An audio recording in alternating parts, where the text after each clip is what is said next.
You're traveling through the unknown, a journey beyond the corners of reality, where the shadows whisper and the chill runs deep.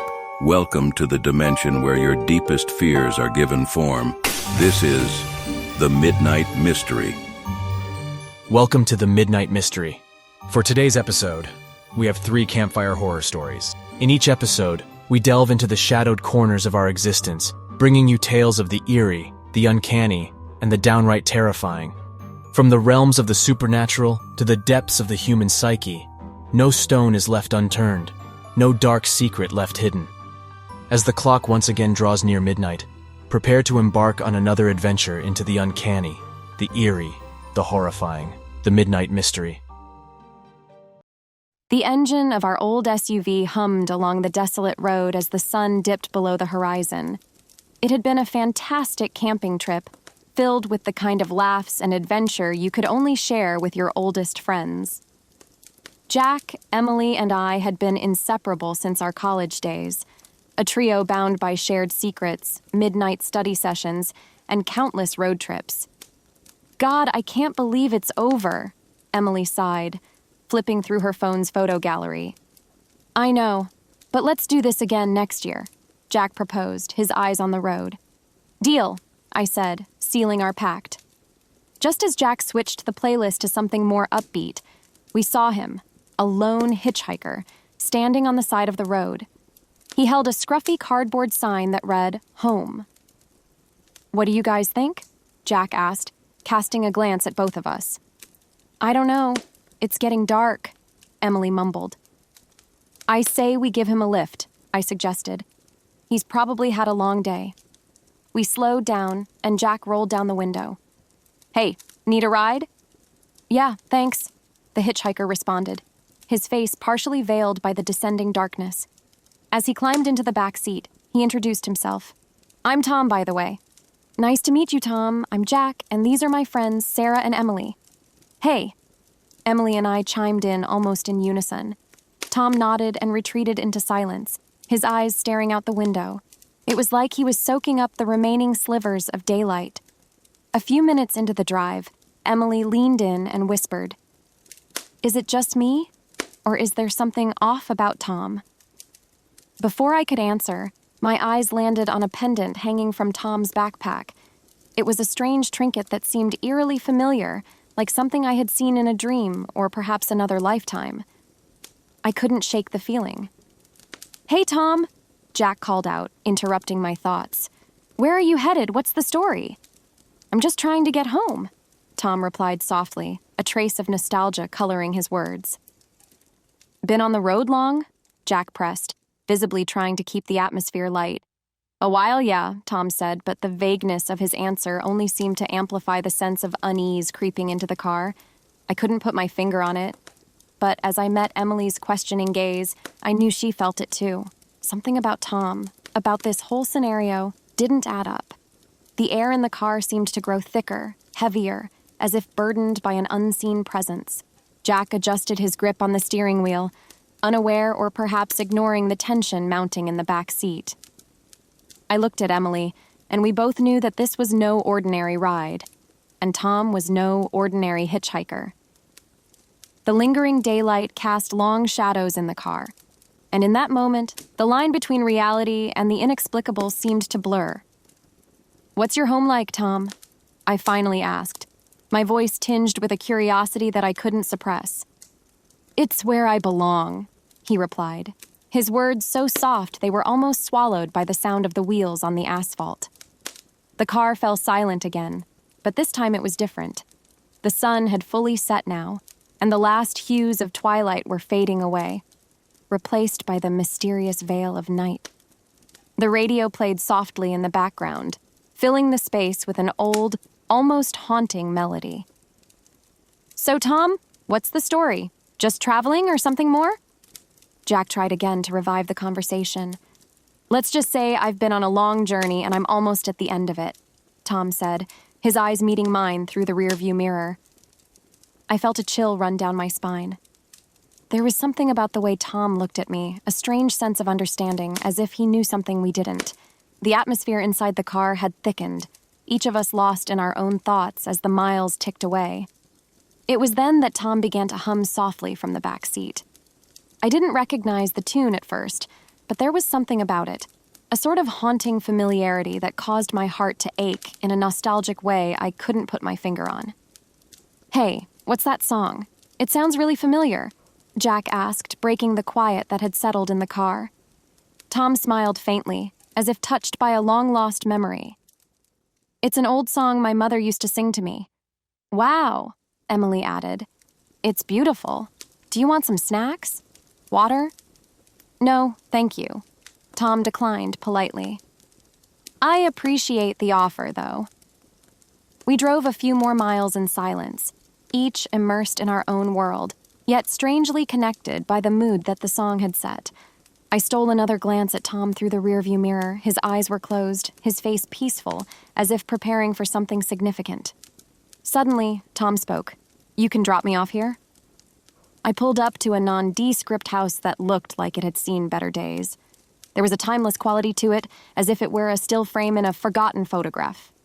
I turned my head to say goodbye and felt my heart leap into my throat. The back seat was empty except for Tom's backpack resting where he had been sitting. "Guys, where the hell is Tom?" I stammered, my eyes darting between Emily and Jack. "What? Are you kidding me?" Jack turned around, his face flushing pale when he saw the empty seat. "This can't be happening," Emily said, her voice tinged with fear. "Is this some sort of sick joke?" Jack immediately got out of the car and circled around, even checking under the car, as if expecting Tom to jump out from some hiding spot. Nothing. He was simply gone. "Should we go knock?" Emily suggested, pointing at the old house. We exchanged glances and nodded. A unanimous agreement reached without words. There was a sense of gravity pulling us toward that front door, an unspoken understanding that we had to investigate further. We approached cautiously, the front door creaking ominously as I knocked. We waited for what felt like an eternity, but there was no answer. Finally, Jack stepped back. "We need to look in that backpack." Taking a collective breath, we unzipped the bag. Inside, we found a wallet, some clothes, and a sealed envelope. Jack opened the wallet. No cash, just an ID for Tom. His face looked much younger in the picture, almost carefree. We opened the envelope next and found old pictures of the house we were standing in front of, along with a newspaper clipping. It was a report of a fatal accident on this very road, dated 5 years ago. The victim was Tom. My hands started to tremble as I handed the clipping to Emily. This can't be real," she whispered, her eyes wide with disbelief. As soon as we saw the text message, a wave of icy dread washed over me. "Why did you disturb me? Time to go home." My hands shook as I showed the message to Emily and Jack. "Did you guys get this too?" Jack asked, his eyes widening in disbelief. Before we could even think about answering, the car's engine roared to life on its own. The headlights blinked like demonic eyes, and the radio blared static. I lunged for the ignition, but the key wasn't even in it. Get out now!" Emily screamed, reaching for the door handle. But it wouldn't budge. We were locked in. That's when the faces appeared. Ghostly, contorted visages fogging up the car windows, their mouths moving but emitting only haunting whispers that crawled under our skin. Emily let out a terrified scream as her seatbelt tightened around her, pulling her back against her seat as if invisible hands were holding her there. Jack frantically tapped his phone. "I can't call 911. My phone's just dead." The air inside the car turned frigid. I could see my breath as I exhaled. Panic surged through my veins. Rummaging through the glove compartment, I grabbed a heavy flashlight. With a deep breath and a prayer, I smashed it against the window. The glass shattered, and we didn't waste a second. We scrambled out of the car, gasping for air as if we'd been underwater. As we sprinted away from that cursed vehicle, I dared to look back. I wish I hadn't. Tom was there, sitting in the driver's seat, his eyes glowing an unholy shade of red. Then, as if set off by his gaze, the car burst into flames, but the fire was weirdly contained, not spreading to the surrounding area. We didn't stop running until we couldn't hear the crackling flames or feel the malevolent energy that had gripped us. Panting, we looked at each other in horror.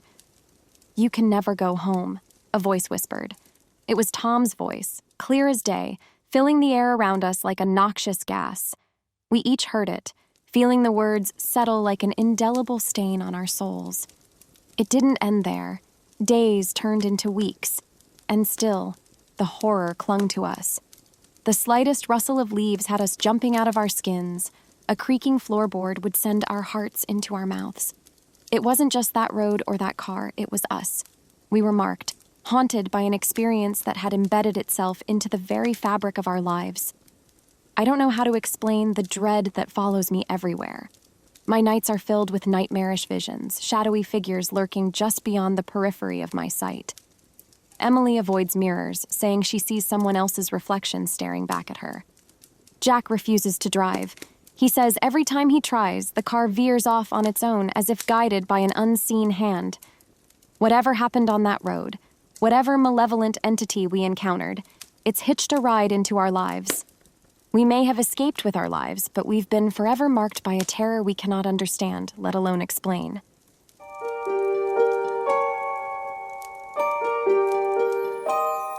So there we were, in this cabin that was supposed to be our sanctuary for the weekend. Sarah and I had planned it all out, right? The idea was to take a break from our hectic lives, the never-ending work emails, and the social media buzz that just eats into your day. We wanted something genuine, something real, just the two of us in the middle of nowhere. So we drive up into the mountains, the car loaded with groceries, firewood, and all the optimism you could muster for a romantic getaway. As we arrived, snowflakes started to fall like we'd just stepped into some kind of winter wonderland. Sarah was snapping pictures, and you could see she was genuinely thrilled. The cabin was exactly how it looked in the photos. Wooden, rustic, with this amazing stone fireplace right in the middle of the living room. And the smell, pine mixed with a sort of smoky wood scent, it was just perfect. The first day, it was like something out of a movie. We wandered around in the snow, leaving our own sets of footprints, and then we cooked together. Sarah whipped up some spaghetti carbonara, and it was delicious. Later on, we were sitting in front of the fireplace, watching the flames, and everything was just perfect, But the next morning, that's when we found them. These footprints leading right up to our front door, and then turning around and disappearing into the woods. At first, we tried to rationalize it. Could be an animal, right? Sarah said. But I could hear the edge in her voice. We even entertained the idea that maybe it was a neighbor or something, someone local, who wanted to check if we were okay. But there was something off about the whole thing, the way those footprints looked, like they were placed carefully, intentionally. Sarah and I looked at each other, and without saying much, we both kind of agreed to let it go. Not to let it ruin the getaway we'd been looking forward to. But deep down, I had this nagging feeling that we weren't getting the full picture. I felt like those footprints were just the tip of the iceberg, a prelude to something more unsettling. And as much as I tried to shake it off, that feeling lingered. I wish I could tell you that was the end of it, that we laughed it off and came home with nothing but good memories, but that's not how this story goes. What happened next? Well, that's something neither of us were prepared for. We lock everything up that night, Like bolt the doors, check the windows twice, and I even wedge a chair under the door handle, thinking it's going to give us that extra bit of security. But the thing is, we can't sleep. I mean, how could we?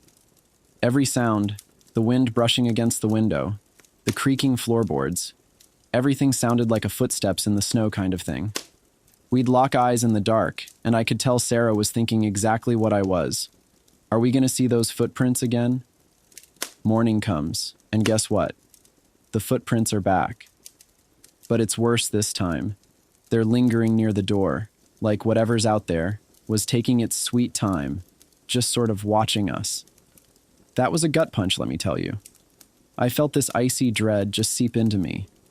Sarah's staring at these footprints, and then at me, and she's like, "We have to leave, Mark. This isn't just some random thing. Something's wrong." But I didn't want to cave in, I thought if we set up a camera, we could catch this person or animal or whatever it was. Give ourselves some peace of mind, maybe even a bit of evidence to laugh about later. So I rig up my hunting camera, one of those motion sensor types, and point it at the front door. We hit the sack that night, and, man, I won't lie. I felt a bit better thinking the camera was watching.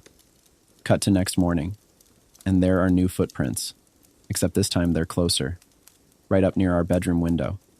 And the camera? It's turned off. Battery's good, memory card's good, but it's off.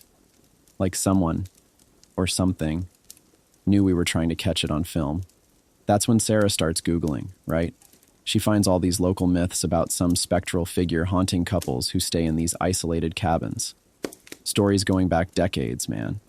People talking about an entity that would mess with you, make itself known in these weird, slow ways before finally revealing itself. Sarah turns to me and says, "This isn't funny anymore, Mark. We have to get out." And that's when it really hit me, you know? All the pieces fell into place. The footprints, the camera glitch, the freaking local ghost stories. It felt like the walls of that cabin were shrinking. Like we were trapped in a room with something we couldn't see but that could see us. Man, we were trespassers in its world, and it was closing in. The next part, though, that's the kicker. The thing you won't believe unless you were there. That last night in the cabin was unbearable. We were both on edge, you know? Our nerves were frayed like an old rope about to snap. I nailed some boards across the windows, pushed furniture against the doors, the whole 9 yards.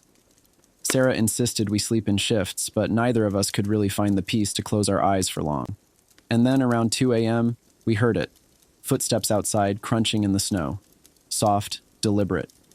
They circled around the cabin and then just stopped. Complete silence. The next morning, when we dared to unbar the doors and windows, what we found made my blood run cold. Footprints were leading from the back door, which I swear we had locked, and went right up to our bedside. And the craziest part? There were no footprints leading back out. Whatever had come in had stayed in. We didn't waste any time. We packed our bags and got the hell out of there, barely speaking, as if talking about it would make it more real. We never talked about going back, not even to jest. That place was tainted, cursed, or whatever you want to call it. But the story doesn't end there. A week after we got back, Sarah was going through the photos she took on our first day, to see if there was something, anything, that could give us some answers. And that's when she found it. A photo of me setting up the fireplace, smiling like an idiot, blissfully unaware. But what made our hearts stop was the reflection in the window behind me. There was a third figure in the room, a vague shape, just standing there, part of the scene as if it belonged. That's when it clicked. We were never alone.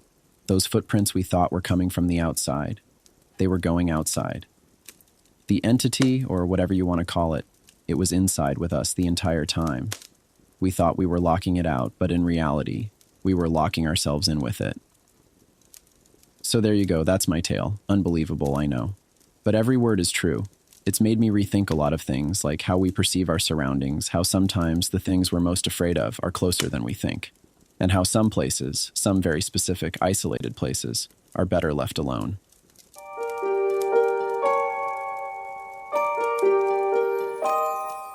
It's never easy being the voice of reason, especially when your friends are hardwired for adventure. Don't get me wrong, I love Emma, Sarah, and Chris like family. But when Emma suggested spending a weekend in a remote old mansion, I had my reservations. Emma was practically vibrating with excitement as she shared the plan. Sarah, ever the curious one, was already imagining the endless possibilities of what we might discover. And Chris? He was laid back as always, ready for whatever. "We need this, guys," Emma had exclaimed. "Think about it. A weekend away from everything.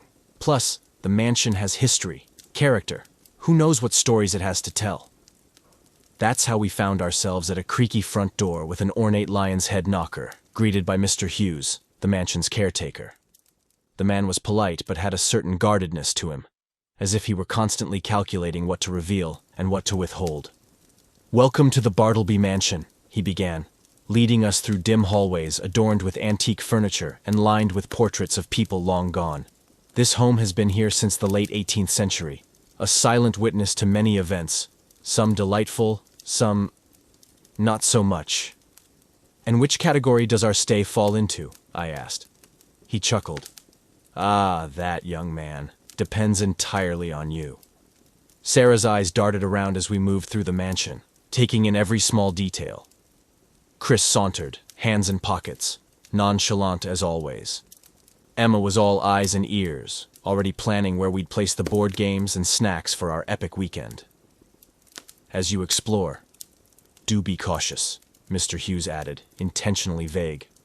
The mansion has many secrets. Some doors are better left unopened. Emma, never one to miss such an enigmatic cue, asked, "Are there any rooms we should particularly avoid?" Mr. Hughes looked visibly uncomfortable, choosing his words carefully.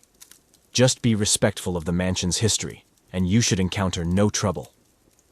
After he left us, Sarah was the first to find the hidden door behind a towering bookshelf in what we designated as the game room. Her excited shouts brought us running. "Look, guys! I think there's a hidden door here." Intrigued but hesitant, we all stared at the concealed entryway she had revealed. I felt a shiver crawl up my spine. "Wow, this is like something out of a movie," Chris mused. Emma's eyes were alight with adventurous fire. "Well, aren't we going to see what's inside?" "I don't know, Em," I cautioned. "Remember what Mr. Hughes said about some doors better left unopened?" Sarah chimed in, curiosity coloring her voice. "But what if it's something amazing? Something that adds a whole new chapter to this mansion's history?"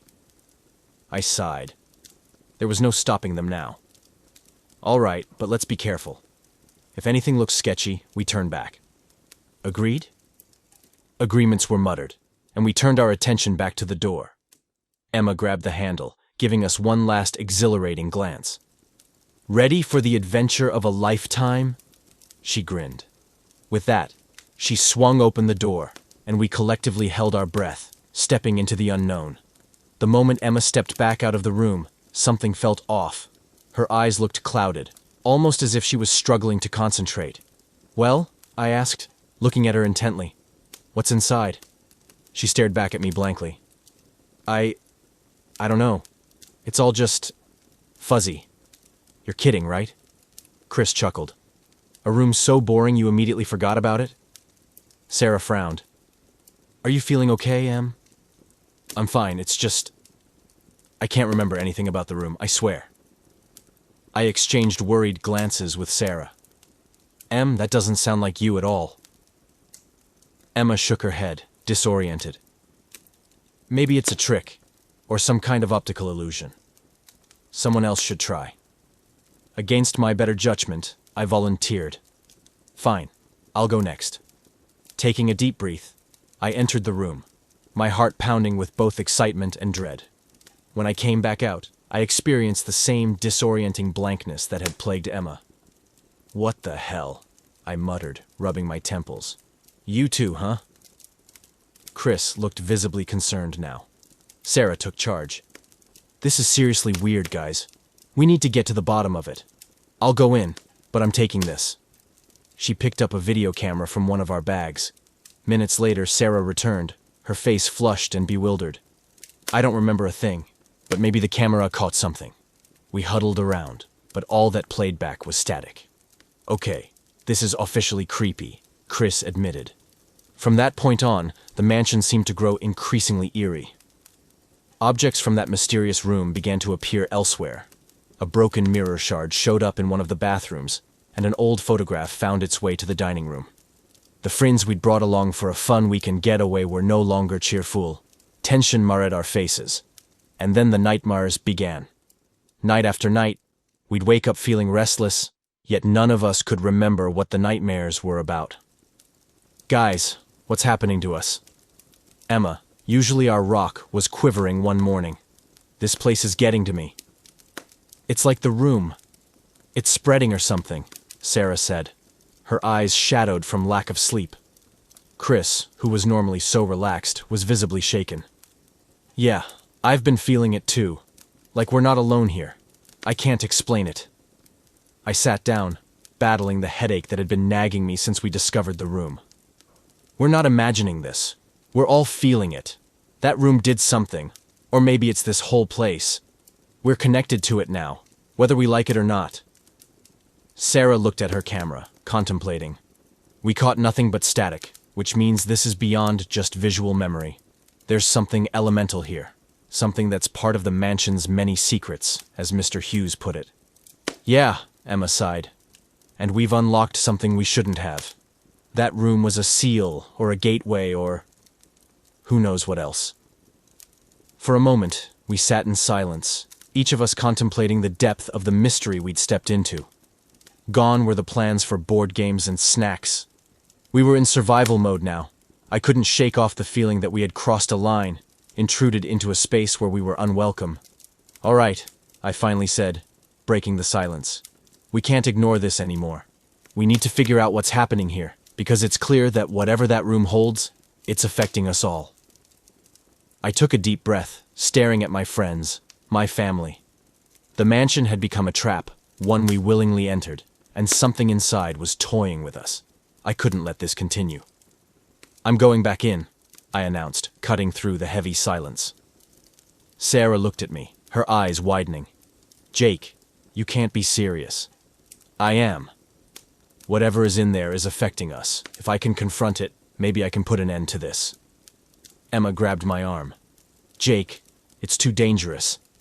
I shook my head. We're already in danger. If I can stop this, I have to try.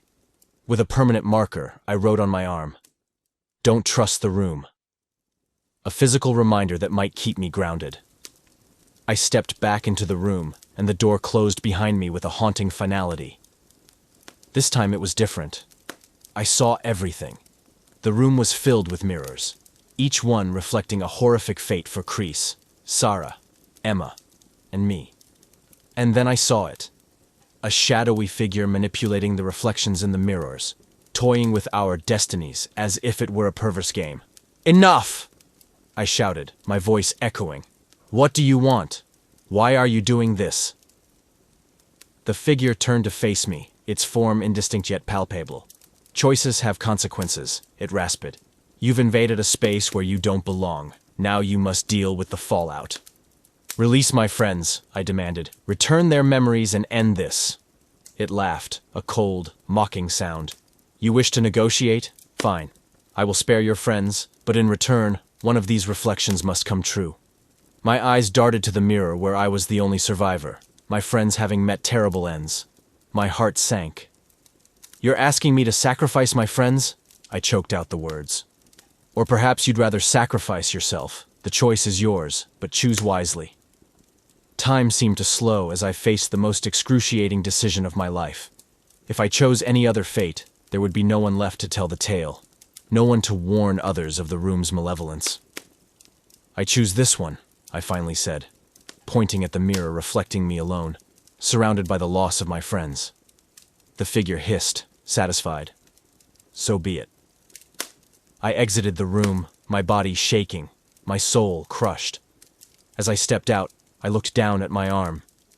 Don't trust the room, stared back at me, a grim reminder of the cost of my decision. My friends looked up expectantly, hope and fear mingling in their eyes. It's over, I said, my voice breaking. I've done what I could to protect us, but we need to leave, now.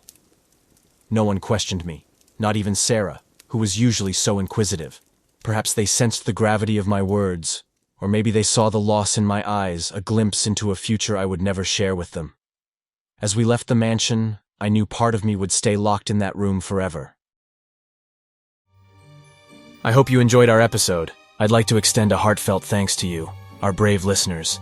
Your presence in this shared journey into the unknown is what fuels our stories. Your fascination is our motivation. Did this episode send chills down your spine?